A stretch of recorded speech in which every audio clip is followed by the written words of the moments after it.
Life is full of ups and downs, and that's true of everyone sharing this crazy earth, but it's extra true of some people, like Earl Simmons, better known as DMX. From his highs to his lows, here's the untold truth of DMX.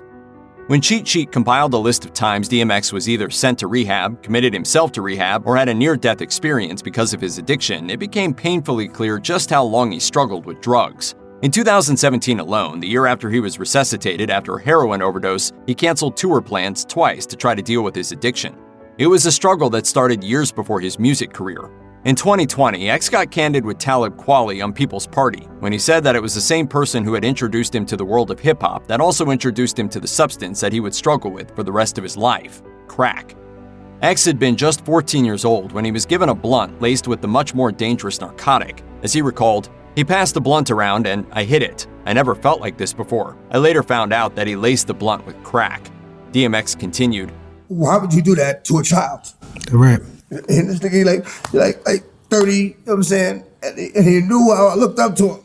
He went on to say that drugs were never quite the problem. They were a symptom of a deeper problem that went back through his childhood, and that's what came out in his music. DMX told Rolling Stone in 2000, "I didn't have much of a childhood. It was always dark in our house and depressing. That's what I remember." He grew up with 4 sisters who he said his mother always favored. When it came to him, it was hand-me-down clothes and being relentlessly bullied, which in turn caused him to act out even more. A smart student who was easily bored, he got into his first serious fight in just first grade. That, he recalled, is when he stabbed a classmate in the face with a pencil, and from then on, he was labeled as a problem. He recalled, "They thought I was a bad kid, pain in the ass. They wanted to treat me like every other kid in the class. Can't do that to me. I thought a lot more than every other kid in the class." At the end of the school year, his mother dropped him off at what would be the first of many institutions. The result was a complicated relationship. He told Rolling Stone, "So many times I thought about killing her, but I would always think of how I would feel if she was gone, and I knew I wouldn't like that. No matter what she did, I knew I still loved her."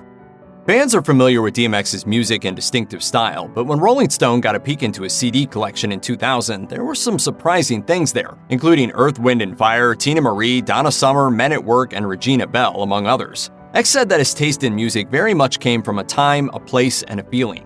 When it was music playing, it was because people were over. It was usually during the holidays and they were having a good time. That's why I liked these songs. It was like the only time I was happy as a kid. When he talked to Rolling Stone again in 2006, he was singing Bill Withers and the praises of Lou Rawls, among other R&B classics, and adding a shout out to early Michael Jackson. He told them, "I always had an awkward attraction to music. Some people just listened to songs. I felt songs as far back as I can remember." DMX was riding along on a high point in 1999. He had released 2 albums that went straight to the top, but an announcement from MTV suggested that he wasn't about to forget where he came from. He was heading back to a group home in Dobbs Ferry, New York called Children's Village. He had been a resident there for around 5 of his teenage years, and it was his intention to spend some quality time there. He spent the weekend, celebrated his birthday there, and talked one-on-one with some of the current residents. GQ says that he first got noticed in 1987 when he was selling his own mixtapes, but it's also worth noting that the Children's Village home he spent his adolescence in wasn't a pleasant place to be. In 2020, the Hudson Independent reported on a massive series of lawsuits that were being brought against the home on behalf of former residents who accused the institution of a range of offenses, including physical and sexual abuse and negligence, covering a time frame of 1970 to 1995. Teenage heartbreaks can help us bridge the gap from childhood to adulthood, and when DMX talked to GQ in 2019, he had no trouble answering the question about the first time he'd had his heart broken. He'd met a girl from Connecticut, he said, and what followed was a kind of obsessive love that 17-year-olds are so good at. He went to jail for robbery, and she went back to Connecticut. When he got out, he started looking for her. Her mother directed DMX to where she was working, and after promising to meet him after she got off of work, she left him waiting. The mall closed. Security booted him off the premises. He added, "I waited outside for like another hour. I was like, damn, maybe she just had to leave. Maybe she had to get a ride." Later that night, X was at a local club. He saw her, and when he said he didn't have any money, she simply scoffed at him and walked away. It stuck with him for years, and he always hoped he would meet her again so he could tell her who he was and what he'd become, but not for the usual reasons. Not to throw it in her face, but I ain't even going to front. I really just wanted to ask her why she did that.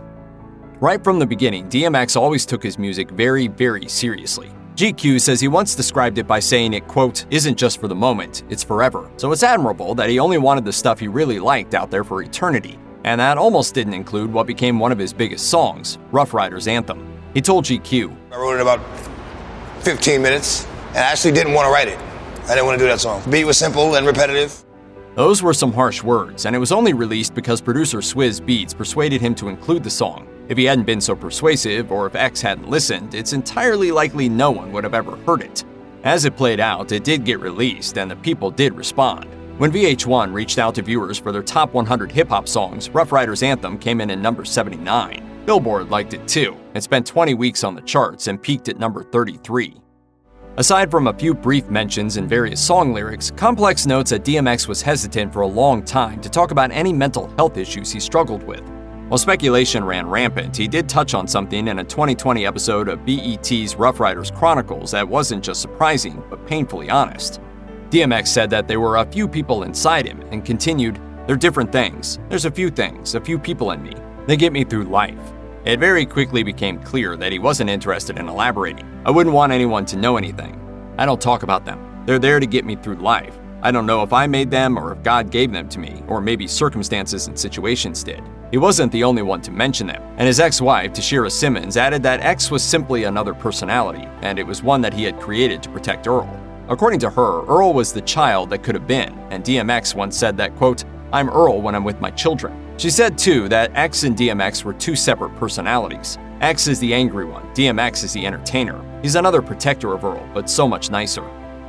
Rap really hit a stride in the late 1990s, and according to MTV, the world very nearly saw a major supergroup assemble. It would have been made up of DMX, Jay-Z, and Ja Rule. But according to Irv Gotti, the occasional feud, argument, or bit of trash talk that went public at the time was just the tip of the iceberg. It wasn't until a 2011 appearance on Rap Fix Live that Gotti told what might have been something akin to the whole truth, and it started with, Jay and X didn't like each other at all, and it was always competitive. The whole thing went back to 1994 in a rap battle. X, accustomed to being the winner, suddenly found he had some serious competition in Jay, and he didn't like it. Things just got more and more tense when the next year, X had been given the closing verse on a collaboration before anyone else had even been consulted, and that added insult upon insult. More insults were traded in verse form, and what could have been a planned supergroup fell apart before the idea even truly got off the ground. In 2016, DMX got honest about his religious beliefs. According to the Deseret News, he wanted to become a pastor, and he added that he believed the reason he had a career was because of God. "You never know how far God is going to allow me to get or how many people he's going to allow me to reach." He went on to very literally practice what he preached, and in April of 2020, just as it was becoming very clear how dangerous the COVID-19 pandemic was going to be, he held a live Bible study on Instagram before thousands of viewers. His devotion was nothing new. In 2020, he told GQ that his favorite book growing up had been a children's version of the Bible from the Jehovah's Witness, and that he'd read the full Bible multiple times. When asked about his goals, he said, "I just need to have a purpose, and I don't even know that purpose because God has given me that purpose since before I was in the womb, so I'm going to fulfill that purpose, whether I want to or not, whether I know it or not, because the story has already been written." Sometimes, truth really is stranger than fiction, and in 2014, Rolling Stone ran a story that sounded like it just had to be fake. DMX was apparently going to go toe-to-toe with George Zimmerman, the man who had been acquitted of his role in the death of Trayvon Martin in a boxing match. Promoter Damon Feldman was already boasting that DMX had proudly said he was going to beat his ass, but at the time, nothing about the fight had been concretely decided. Still, DMX said, "I'm going to beat the living out of him. I'm breaking every rule in boxing to make sure I f him right up." That was in the beginning of February, and just a few days later, Rolling Stone was making another announcement. The fight had been canceled. What happened? Originally, Feldman claimed he'd had a change of heart.